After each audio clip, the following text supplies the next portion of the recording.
Cares about the long run, that sacrifices everything short run for the long run. We make plans, we save our money, not to spend it, not to have a good time. No, we just save it because we're worried about the long run. We every day, people go to work and they kill themselves over work and they don't enjoy their lives at all. Why? Oh, because it's going to be important in the long run. All right. So, but he would just a story. Just a story. The Milgram experiments in which people are asked to shock other people, and the examiner, when they question, should I give this guy a shock, the examiner appears in a white coat and he says, there will be no permanent damage to the tissue. Okay, there's only one guy, there's only one of the people being experimented on who says, permanent damage to the tissue, fine. But what about impermanent damage to the tissue? I don't want to hurt him in the short run. Why are you telling me about the long run?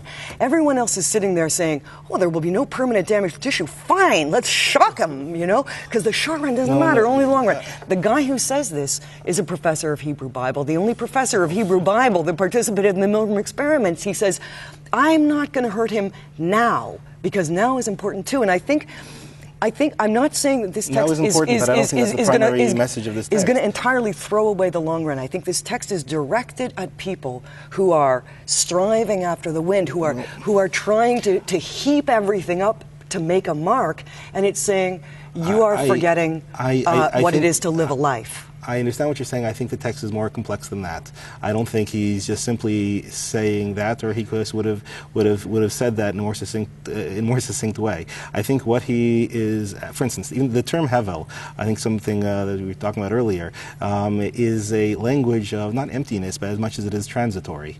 That hevel was the person, the character right at the beginning of the Torah who just had. Abel. We say Abel. Yeah. Abel is the way word that is translated here, vanity. That's right. And actually, the term means like a breath as well. Because his life was short. He had a very short life. His brother killed him very quickly. Yes, that's correct. So he's a transitory character. Right. So I think what he's actually saying is that, listen, all these things, and by the way, he even includes some of the warm and fuzzy moments that make up Kodak pictures as well. That all of that is transitory. That's not something that the person can sink their teeth into. He talks about a person who works hard, makes his money, and leaves it over for some ungrateful kid to spend. And he talks about all of the other things, even laughter. Okay, this too is hevel.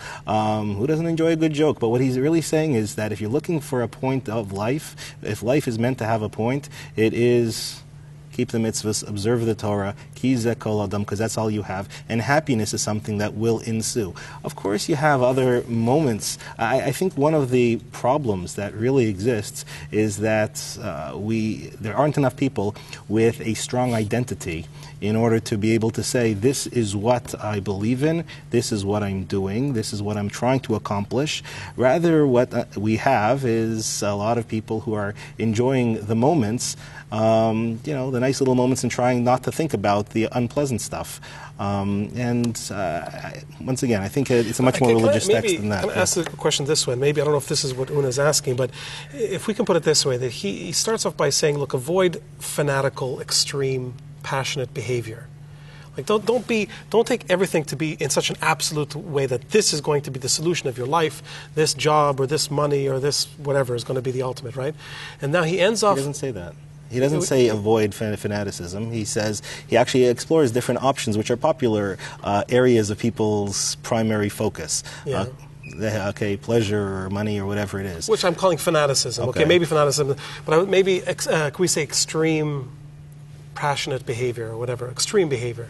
Okay. Or putting all your eggs in one basket, right? Don't say it's all about money. Don't say it's all about fame. Don't say it's all about pleasure.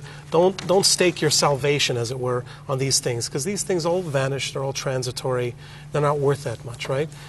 So my question is this: when he ends up saying, "Look, focus on mitzvahs, focus on commandments," yes, is he taking the absolutist mindset, which people generally have towards all these other things. And he's an iconoclast. He's smashing these idols. And is he now pouring them into